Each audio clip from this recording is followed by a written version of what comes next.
Assalamualaikum warahmatullahi wabarakatuh. Perkenalkan, nama saya Lilis Betaib. Saya mahasiswa aktif semester 3 jurusan Pendidikan Ekonomi. Di sini saya akan membuat video untuk memenuhi tugas ujian akhir semester mata kuliah Sistem Informasi Manajemen yang diampu oleh Ibu Eka Sapitri Apriyani, SEMM. Baik, selanjutnya kita akan masuk pada pembahasan materi yang berjudul Sumber Daya Komputasi dan Komunikasi. Sumber daya komputasi dan komunikasi di sini lebih merujuk ke sebuah komputer. Pada zaman dahulu, ukuran sebuah komputer sangatlah besar. Sebuah ruangan hanya bisa diisi oleh sebuah komputer saja. Kenapa? Karena ukurannya yang memang sangat-sangat besar. Pengoperasiannya pun memerlukan banyak orang. Namun, bagaimana dengan saat ini?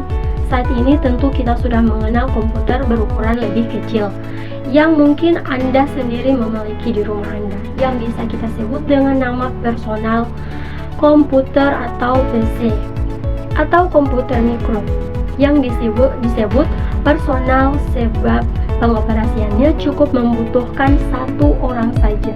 Beda dengan komputer pada zaman dahulu yang butuh banyak orang. Baik, secara umum ilmu komputasi adalah bidang ilmu yang mempunyai perhatian pada penyusunan model matematika dan teknik penyelesaian numerik serta penggunaan komputer untuk menganalisis dan memecahkan masalah-masalah ilmu atau sains. Pembelajaran dari teori komputasi lebih berfokus untuk menjawab pertanyaan pokok tentang hal apa saja yang bisa dilakukan komputasi terhadapnya dan kesediaan resource atau sumber daya yang dibutuhkan untuk melakukan komputasi tersebut. Untuk menjawab pertanyaan pertama, complex theory atau teori kompleksitas menguji masalah-masalah komputasi mana yang dapat dipecahkan oleh berbagai model komputasi.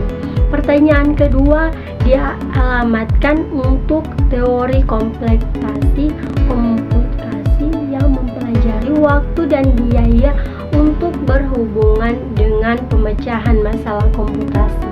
Selanjutnya, pengertian dari komunikasi. Komunikasi adalah sebuah aktivitas penyampaian informasi, baik itu pesan, ide, dan gagasan dari suatu pihak ke pihak lainnya. Biasanya aktivitas komunikasi ini dilakukan secara verbal atau lisan sehingga mempermudah kedua belah pihak untuk saling mengerti. Secara harfiah, definisi komunikasi adalah interaksi antara dua atau lebih dari satu orang untuk menyampaikan suatu pesan atau informasi. Komunikasi secara umum bertujuan untuk memberikan pengetahuan kepada orang lain.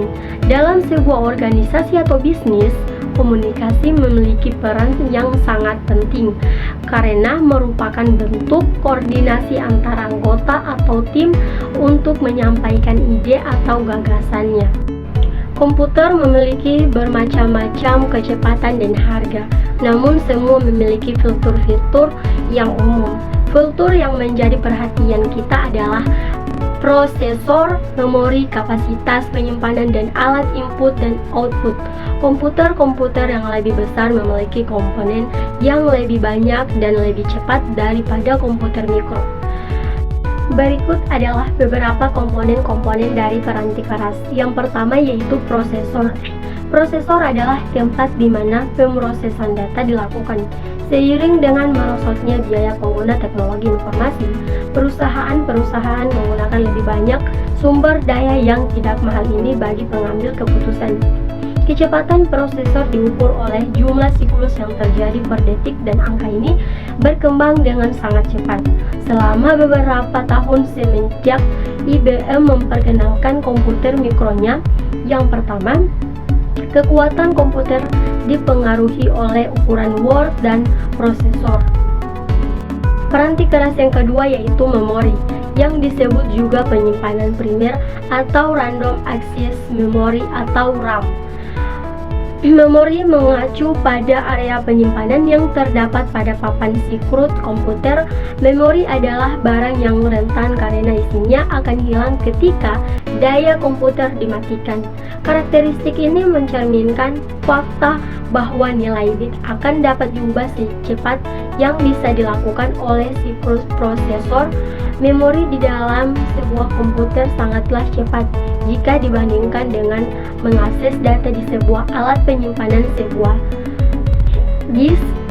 Jumlah memori dalam sebuah komputer mikro dapat memberikan dampak yang signifikan pada persepsi pengguna akan kecepatan. Memori dapat dianggap sebagai suatu ruang kerja yang tidak digunakan oleh prosesor.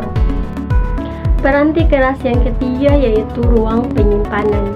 Ruang penyimpanan untuk komputer muncul dalam banyak bentuk medis yang berbeda, yang masing-masing memiliki karakteristik yang berbeda yang menjadikannya lebih sesuai untuk tugas-tugas tertentu. Ruang penyimpanan dapat berbentuk tetap atau dapat dilepas. Ruang penyimpanan tetap yaitu fixed strong adalah ruang penyimpanan yang terpasang secara permanen di dalam komputer. Peranti keras yang keempat yaitu alat-alat input. Komputer tidak akan banyak berguna tanpa alat-alat input dan output. Operasi bisnis membutuhkan sejumlah besar alat-alat input dan output, dan dikembangkan alat-alat untuk memenuhi kebutuhan tersebut. Data yang diterima manusia mengacu pada input yang diisi oleh seseorang yang mengetik pada sebuah keyboard, menekan mouse, menyentuh monitor, berbicara ke mikrofon, atau interaksi lain yang serupa. Peranti keras yang terakhir yaitu alat-alat output. Dua alat output yang paling dikenal ialah layar komputer atau sering disebut monitor dan printer. Gambar pada layar komputer dipengaruhi oleh resolusi layar. Resolusi layar mengacu pada jumlah piksel atau titik-titik cahaya yang terdapat pada monitor yang ditampilkan pada layar. Resolusi layar yang tinggi memungkinkan pengguna cukup banyak ikon secara praktis sehingga antarmuka pengguna berbentuk grafis atau Graphision User Interface atau GUIS telah menjadi antarmuka yang dominan. Ukuran monitor diukur dari garis diagonal layar. Monitor dengan diagonal berukuran 17 dan 19 inch adalah hal yang umum pada komputer-komputer yang populer saat ini. Setelah peranti keras, kita masuk pada alat komputasi pribadi. Komputasi pribadi telah lama dihubung-hubungkan dengan komputer mikro. Bahkan komputer mikro pada awalnya disebut komputer pribadi. Komputer mikro saat muncul pertama kali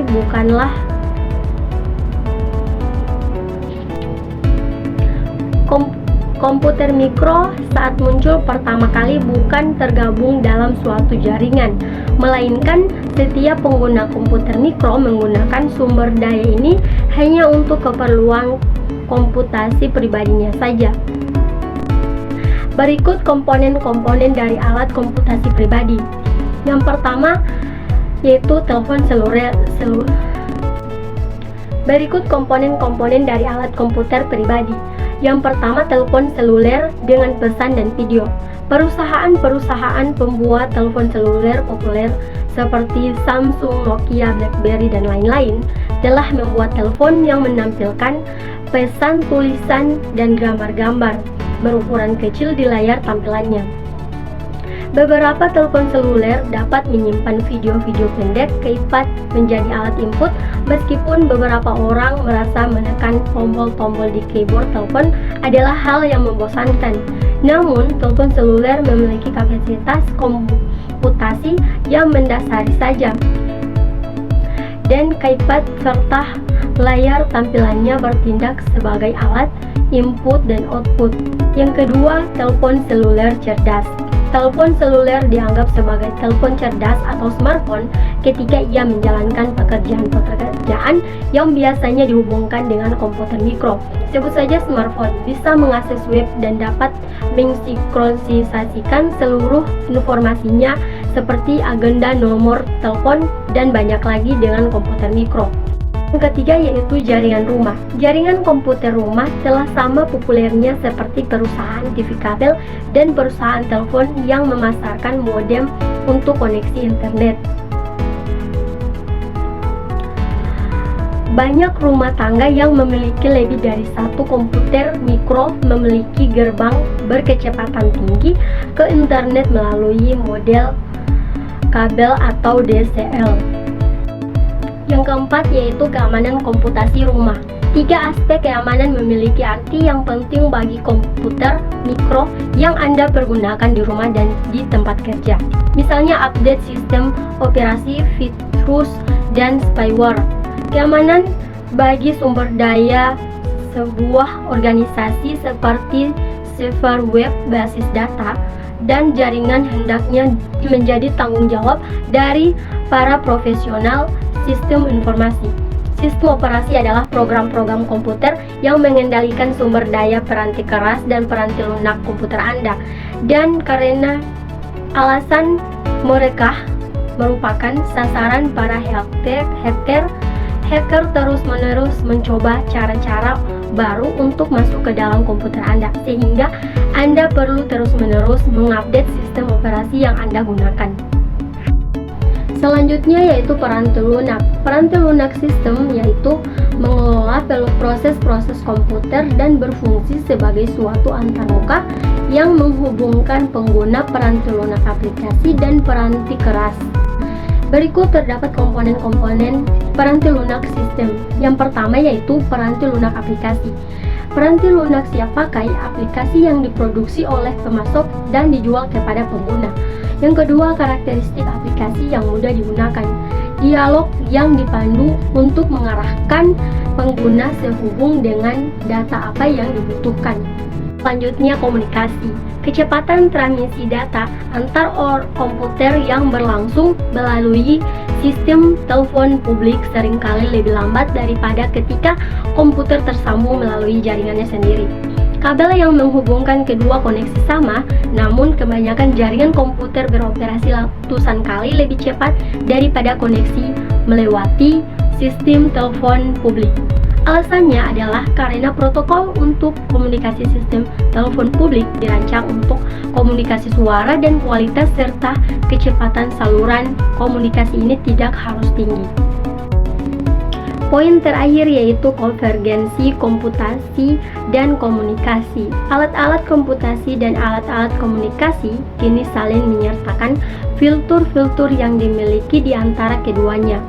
Kemungkinan yang ada dibatasi oleh usia baterai, kecepatan komunikasi dan keamanan, ukuran tampilan dan keyboard, serta imajinasi penggunaan. Sekian dari saya pamit undur diri. Wassalamualaikum warahmatullahi wabarakatuh.